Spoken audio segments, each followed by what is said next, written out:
आज अंशुल की छुट्टी थी और वो घर पर बैठा टीवी में प्रोग्राम देख रहा था। भावना को अपने घर के कामों से फुर्सत नहीं थी, इसीलिए वो सुबह से ही अपने कामों में लगी हुई थी। अंशुल की माँ अपनी कुछ पुरानी सहेलियों के साथ मोहल्ले के किसी जागरण में गई हुई थी। अंशुल के पापा भी पुलिस में थे, मगर इसके साथ ही हार्ट की बीमारी के रोगी भी थे। कुछ साल पहले उनकी ये बीमारी काफी बढ़ गई थी, जिसकी वजह से उन्हें अपनी जान से हाथ धोना पड़ा। पति की मौत हो जाने के बाद एक औरत के लिए जिंदगी जीना काफी मुश्किल हो जाता है, मगर औलाद का सुख पाकर ही वो फिर से जी उठती है। अंशुल ने अपनी माँ को उस वक्त काफी हौसला दिया, जिसकी वजह से उन्हें अपने पति के दुख से बाहर आने में ज्यादा वक्त नहीं लगा। खैर, अब हम चलते हैं भावना की तरफ। भावना अपने कमरे में छत पर लगे जालों को देखकर सोच रही थी कि लगे हाथ इन्हें भी साफ कर ही दूं। यही सब सोचते हुए उसने तुरंत बाहर बैठे अंशुल को आवाज देनी शुरू कर दी।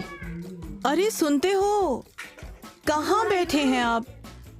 आखिर मेरी मदद नहीं कर सकते? साल भर में आपको एक तो छुट्टी होती है और उसे भी आप इस तरह से टीवी प्रोग्राम्स को देखने में ही बिता देते हैं। यहाँ आइए ना।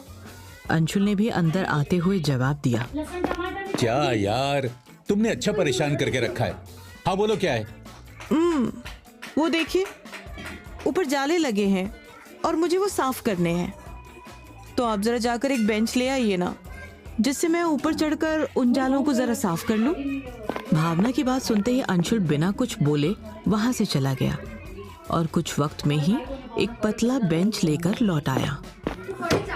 और कुछ भाग्यवान, अब जाऊं मैं? 2 मिनट यहाँ खड़े होकर मेरी हेल्प नहीं कर सकते क्या आप? सारा दिन तो हो गया आपको टीवी देखते हुए, आपका दिल नहीं भरा क्या अब तक? अच्छा ठीक है, अब ज्यादा भड़को मत।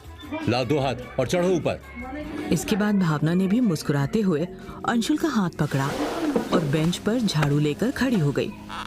ऊपर चढ़ने के बाद भावना ने अपनी साड़ी के ऊपर वाले पल्ले को अपनी कमर में कसकर बांध लिया, जिससे उसे ऊपर सफाई करने में कोई तकलीफ ना हो।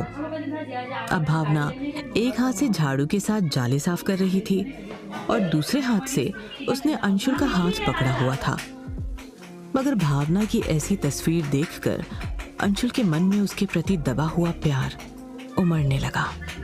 भावना के कमसिन और खूबसूरत बदन को देखकर अंशुल के मन में तरह तरह के ख्याल आने लगे और भावना चुपके से उसके चेहरे को पढ़ रही थी और अब समझ चुकी थी कि आखिर अंशुल को क्या चाहिए। छी, ऐसे क्या देख रहे हो? ऐसा लग रहा है जैसे खा ही जाओगे।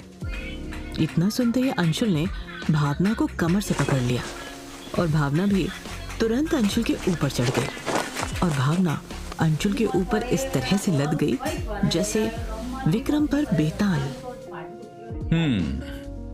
अब बताओ, क्या कहती हो? अब क्या? पर इससे पहले कि अंशुल कुछ कहता या करता, उसका मोबाइल जोरों से बजने लगा और उसे एक अर्जेंट केस के चलते घर से निकलना पड़ा। अंशुल तो वहां से चला गया, लेकिन पीछे भावना को यूं ही अकेला छोड़ गया। भावना को अंशुल का इस तरह से बीच में ही चले जाना बहुत बुरा लगा, लेकिन इसे अपना नसीब मानकर उसने सब्र किया। इतने में किसी ने उसके दरवाजे पर दस्तक दी। उसने फटाफट से अपने आप को शांत किया और दौड़ते हुए जाकर दरवाजा खोला। दरवाजे पर बाहर हर्ष को खड़े देखकर भावना काफी देर तक उसे इसी तरह से निहारती रही।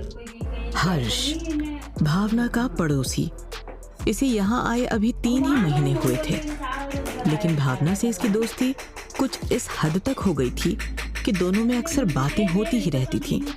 भावना भी अब अगर कभी हर्ष के घर से गुजरती तो हर्ष को देखते ही उससे बात करने लग जाती।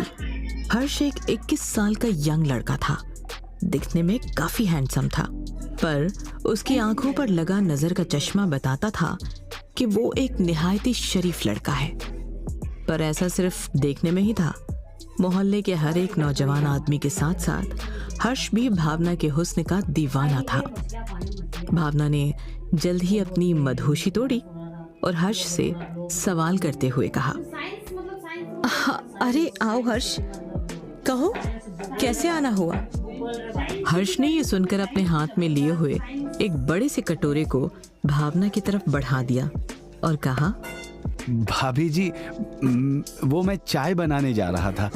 पानी में चीनी और पत्ती भी डाल दी, मगर तब मुझे याद आया कि घर में दूध तो है ही नहीं, तो चाय बनेगी कैसे। भावना हर्ष की ये मस्ती भरी बातों को अच्छी तरह से समझती थी, इसीलिए ये सुनकर मुस्कुराते हुए वहां से चली गई और कुछ ही देर में दूध से भरे उस बड़े से कटोरे को लेकर वहां पहुंच गई। लीजिए हर्ष जी, आपका दूध। थैंक यू भाभी जी, आप तो बेस्ट हो। ओह बस कीजिए हर्ष जी, शुरू हो जाते हैं आप तो कहीं भी। शक्ल से इतने ज्यादा वो दिखते नहीं आप, असल में जितने हैं। क्यों? अभी आपने मुझे देखा ही कहाँ है। चलिए ठीक है, फिर बाद में मिलते हैं। फिलहाल मुझे नहाने जाना है, देर हो रही है। Bye bye bye. और इतना कहकर भावना ने दरवाजा बंद कर दिया।